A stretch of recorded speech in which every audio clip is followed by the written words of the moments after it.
ಹಳ್ಳಿಯ ಹಸಿರು ಹೊಲಗಳ ನಡುವೆ ಇರುವ ಚಿಕ್ಕ ಗ್ರಾಮದಲ್ಲಿ ಆರವ್ ಮತ್ತು ದೀಪಾ ಎಂಬ ಇಬ್ಬರು ಪ್ರೇಮಿಗಳು ವಾಸಿಸುತ್ತಿದ್ದರು.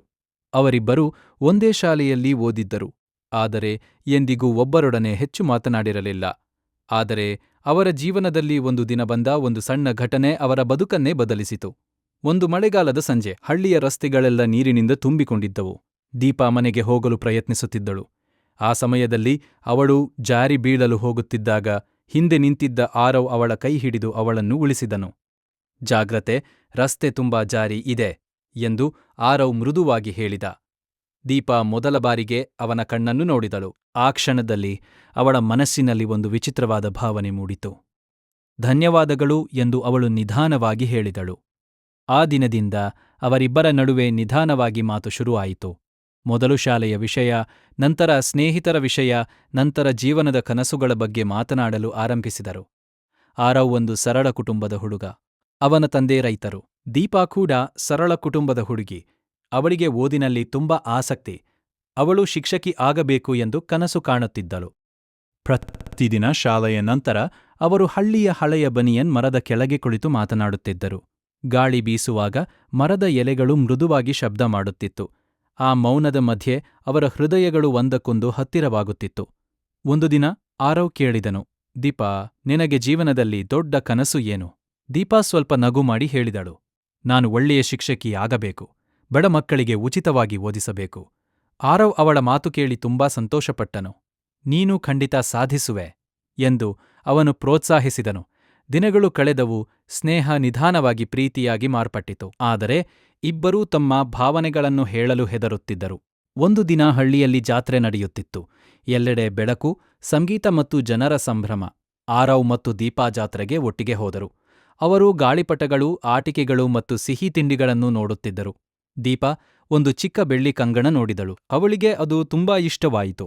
ಆದರೆ ಅವಳು ಖರೀದಿಸಲಿಲ್ಲ. ಆರವ್ ಅದನ್ನು ಗಮನಿಸಿದನು. ಸ್ವಲ್ಪ ಸಮಯದ ನಂತರ ಅವನು ಆ ಕಂಗಣವನ್ನು ಖರೀದಿಸಿ ದೀಪಾಗೆ ಕೊಟ್ಟನು. ಇದು ನಿನಗಾಗಿ ಎಂದು ಅವನು ಹೇಳಿದನು. ದೀಪಾ ಆಶ್ಚರ್ಯದಿಂದ ಕೇಳಿದಳು, ನನಗಾಗಿ ಯಾಕೆ? ಆರವ್ ಸ್ವಲ್ಪ ತಡಕಾಡುತ್ತಾ ಹೇಳಿದನು, ಯಾಕಂದ್ರೆ ನೀನು ನಗುವಾಗ ಈ ಜಗತ್ತು ಇನ್ನೂ ಸುಂದರವಾಗಿ ಕಾಣುತ್ತದೆ. ಆ ಮಾತು ಕೇಳಿದಾಗ ದೀಪಾಳ ಕಣ್ಣುಗಳಲ್ಲಿ ಸಂತೋಷದ ಕಣ್ಣೀರು ತುಂಬಿತು. ಅವಳು ಆ ಕ್ಷಣದಲ್ಲಿ ಅರಿತುಕೊಂಡಳು, ಇದು ಕೇವಲ ಸ್ನೇಹ ಅಲ್ಲ, ಇದು ನಿಜವಾದ ಪ್ರೀತಿ. ಆದರೆ ಜೀವನದಲ್ಲಿ ಎಲ್ಲವೂ ಸುಲಭವಾಗುವುದಿಲ್ಲ. ಕೆಲವು ತಿಂಗಳುಗಳ ನಂತರ ಆರವ್ನ ತಂದೆ ಗಂಭೀರವಾಗಿ ಅನಾರೋಗ್ಯಕ್ಕೆ ಒಳಗಾದರು. ಕುಟುಂಬದ ಹೊಣೆಗಾರಿಕೆ ಆರವ್ ಮೇಲೆ ಬಂತು. ಅವನು ನಗರಕ್ಕೆ ಕೆಲಸಕ್ಕೆ ಹೋಗಬೇಕಾಯಿತು. ಆ ದಿನ ಹಳ್ಳಿಯ ಬಸ್ ನಿಲ್ದಾಣದಲ್ಲಿ ದೀಪಾ ಮತ್ತು ಆರವ್ ನಿಂತಿದ್ದರು. ಮೌನ ತುಂಬಿತ್ತು. ನಾನು ಮರಳಿ ಬರುತ್ತೇನೆ ಎಂದು ಆರವ್ ಹೇಳಿದನು.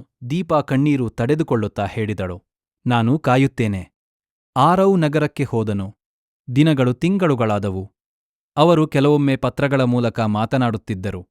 ಆದರೆ ದೂರವು ಅವರ ಹೃದಯಗಳನ್ನು ಇನ್ನಷ್ಟು ಹತ್ತಿರ ಮಾಡಿತು. 3 ವರ್ಷಗಳ ನಂತರ ಆರವ್ ಮತ್ತೆ ಹಳ್ಳಿಗೆ ಮರಳಿದನು. ಅವನು ಈಗ ಕೆಲಸ ಮಾಡುತ್ತಿದ್ದನು ಮತ್ತು ತನ್ನ ಕುಟುಂಬವನ್ನು ನೋಡಿಕೊಳ್ಳುತ್ತಿದ್ದನು. ಒಂದು ಸಂಜೆ ಅವನು ಹಳೆಯ ಬನಿಯನ್ ಮರದ ಕಡೆಗೆ ಹೋದನು. ಅಲ್ಲಿ ದೀಪಾ ನಿಂತಿದ್ದಳು. ಅವಳು ಈಗ ಹಳ್ಳಿಯ ಶಾಲೆಯಲ್ಲಿ ಶಿಕ್ಷಕಿಯಾಗಿದ್ದಳು. ಅವರು ಒಬ್ಬರನ್ನೊಬ್ಬರು ನೋಡಿದರು. ಆ 3 ವರ್ಷಗಳ ದೂರ ಒಂದು ಕ್ಷಣದಲ್ಲಿ ಅಳಿದು ಹೋಯಿತು. ಆರವ್ ನಿಧಾನವಾಗಿ ಹೇಳಿದನು, ದೀಪಾ, ನಾನು ಇನ್ನೂ ನಿನ್ನನ್ನು ಪ್ರೀತಿಸುತ್ತೇನೆ. ದೀಪಾ ನಗುತ್ತಾ ಉತ್ತರಿಸಿದಳು, ನಾನು ಕೂಡ. ನಾನು ಯಾವತ್ತೂ ಕಾಯುತ್ತಿದ್ದೆ.